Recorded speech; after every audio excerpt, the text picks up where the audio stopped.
अस्सलामुअलैकुम। Straight talk में खुश आमदीद। आपके साथ मैं हूँ आयशा बख्श।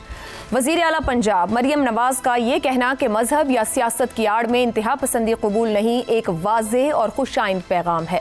अगर सियासी क़यादत इस तर्ज़ अमल को महज तकरीरों तक महदूद ना रखे, बल्कि इदारों, कानून नाफिज करने वाले महकमों और समाजी और तालीमी पॉलिसीज़ के ज़रिए अमली इक़दामात भी करे तो इसका मुस्बत असर माशरे पर पड़ सकता है।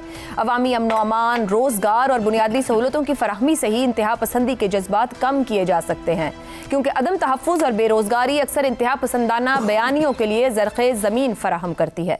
पाकिस्तान की तारीख़ में मज़हब का सियासी इस्तेमाल महज किसी एक जमात तक महदूद नहीं रहा।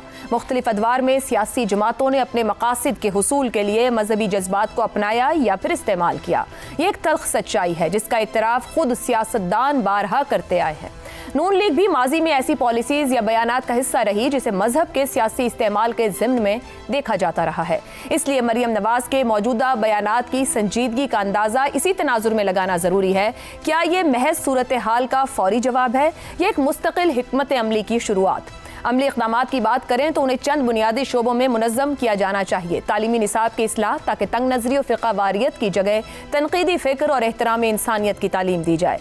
स्कूलों, कॉलेजेस, यूनिवर्सिटीज़ में इत्तदाल पसंद शहरियत और हुकूक इंसानी के मौज़ूआत की शमूलियत, मकामी सतह पर रोज़गार, मीडिया और सोशल मीडिया पर झूठ, प्रोपेगेंडा और इश्तियाल अंगेज़ मवाद के खिलाफ शफ़ाफ़ क़वानीन और अमल दरामद, मजहबी रहनुमाओं के साथ मुकालमा बराए इत्तदाल, ताकि मसाजिद और मदारिस पर इंतहा पसंद अनासर का असर कम किया जा सके।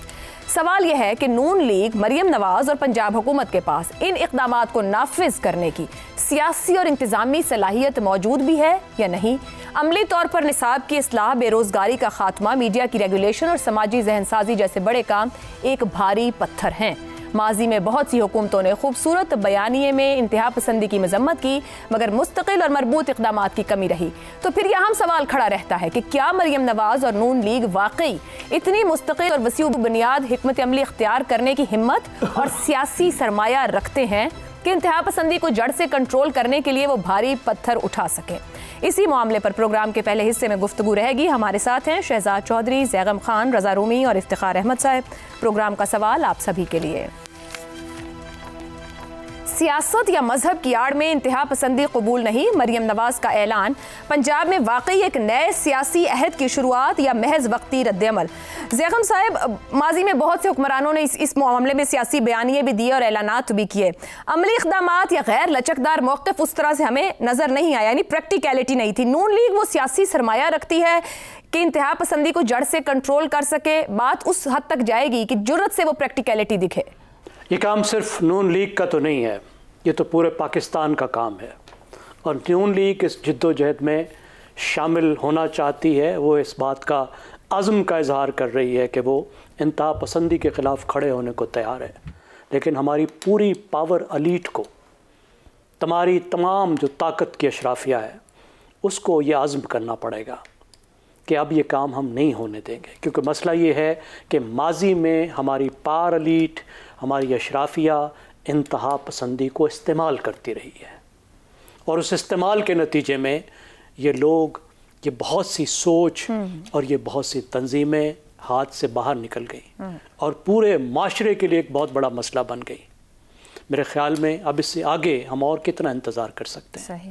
माशरे को जितना नुकसान पहुँच चुका, अब हमें हीलिंग की भी ज़रूरत है और बेहतर बनने की ज़रूरत है, और हमारी अशराफिया को सोचने की ज़रूरत है, और हम सबको भी सोचने की ज़रूरत है कि जब पाकिस्तान बनाया गया था तो पाकिस्तान बनाने वालों ने कैसा पाकिस्तान सोचा था? सही। क्या कायद आज़म ने ऐसा पाकिस्तान सोचा था कि आज अगर हम जाएं कायद आज़म के मज़ार पर तो क्या हम महसूस करेंगे कि हमने उनके ख्वाबों के मुताबिक कुछ करने की कोशिश की है? आप ज़रा पाकिस्तान की तहरीक को तो देखें, कौन सा मकतब फ़िक्र है जो उसमें शामिल नहीं था? और मुसलमानों के मकतब फ़िक्र को छोड़ें, वहाँ तो अछूत भी शामिल हो गए थे कि ये लोग एक ऐसा माशरा बनाने लगे हैं जो अक़लियतों के लिए महफूज होगा, क्योंकि ये ख़ुद एक अक़लियत है, ये एक मिसाली माशरा होगा। पाकिस्तान का पहला वज़ीर कानून कौन था? जोगिंदर नाथ मंडल। आप देखिए, जब सब शामिल हुए, अक़लियतों ने भी साथ दिया, तो फिर हमने कैसा माशरा तश्कील दिया कि जहाँ मुसलमान का दुश्मन है, जहाँ मस्जिदों में मुसलमान महफूज नहीं रहे। आप अंदाज़ा तो लगाइए कहाँ होता है। غیر مسلم معاشروں میں بھی ایسا نہیں ہے کہ وہاں پہ مساجد میں مسلمان محفوظ نہ ہو. درست. یہاں مسجدوں کے سامنے بندوق لے کر کوئی کھڑا ہوتا ہے, کیسا منظر ہے. دیکھیں, انتہا پسندی پہ دو چیزیں ہوتی ہیں. پہلی بات یہ ہوتی ہے کہ انتہا پسندی تنوع کو برداشت نہیں کرتی, ڈائیورسٹی کو برداشت نہیں کرتی, مختلف سیاسی سوچ کو برداشت نہیں کرتی, دوسرے مکاتب فکر کو برداشت نہیں کرتی. وہ معاشرے کو اس اینڈ دیم میں تقسیم کر دیتی ہے. میں ٹھیک ہوں, دوسرے سب غلط ہیں. اور دوسری بات, انتہا پسندی طاقت کے استعمال کو جواز دیتی ہے. اور دوسری چیز, ریاست کو بھی کھلا چیلنج ہوتی ہے, کیونکہ طاقت کا استعمال کرنا ریاست کا حق ہے. یہ وہ زہر ہے جو معاشرے کو تقسیم کر دیتا ہے, توانائیوں کو غلط سمت میں لے جاتا ہے, قانون کی حکمرانی کو ختم کرتا ہے, معیشت کو نقصان دیتا ہے. صاحب کہا جائے کہ سیاسی سرمایہ سے زیادہ, بھلے مریم نواز نے یہ کہا, ان کو ریاستی اور حکومتی سپورٹ درکار ہے. دیکھیے, سیاسی سرمایہ بہت اہم ہے, لیکن ایک جماعت کا سیاسی سرمایہ کافی نہیں ہے. درست ہو گیا. یہ بہت سی جماعتوں کو, سب جماعتوں کو ساتھ ملانا ہوگا. پھر جو طاقت ہے وہ اسٹیٹ کی طاقت ہے, یعنی ریاست کو یہ عزم کرنا ہے کہ اب ہم نے یہ کرنا ہے. اور اس کام کے لیے انہوں نے سیاسی جماعتوں کو بھی, مذہبی تنظیموں کو بھی, سول سوسائٹی کو بھی, سب کو ساتھ لے کر چلنا ہے کہ آؤ اب ایک نیا پاکستان بنائیں. رضا رومی صاحب, نون لیگ کی قیادت, جس کو ہم دیکھیں گزشتہ 15 سال سے ایک اعتدال پسند بیانیے کو سامنے رکھ کر ہمیں سیاست کرتی یا فیصلے کرتی نظر آتی ہے, مگر مرکز اور پنجاب میں انتہا پسندی کے خاتمے کے لیے یا اس معاملے کو لے کر عملی اقدامات کا فقدان یا کمی دکھتی ہے. کیوں؟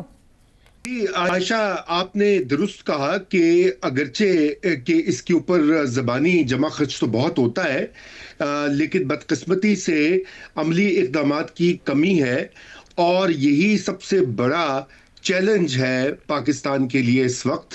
دیکھیے, ایک تنظیم کو بین کرنا, اس کو بند کر دینا یا اس پہ کریک ڈاؤن کر لینا, یہ تو آسان ایڈمنسٹریٹو کام ہے. لیکن جو دہائیوں پر مشتمل ایک ذہن سازی ہوئی ہے پاکستان میں, اور انتہا پسندی کو جو پروان چڑھی ہے, اس کو ریورس کرنا ایک بہت ہی مشکل اور پیچیدہ کام ہے. اور وہ یقین جانیے کہ آج اگر آپ اس کی شروعات کریں تو وہ اس میں 10 سے 20 سال لگ سکتے ہیں.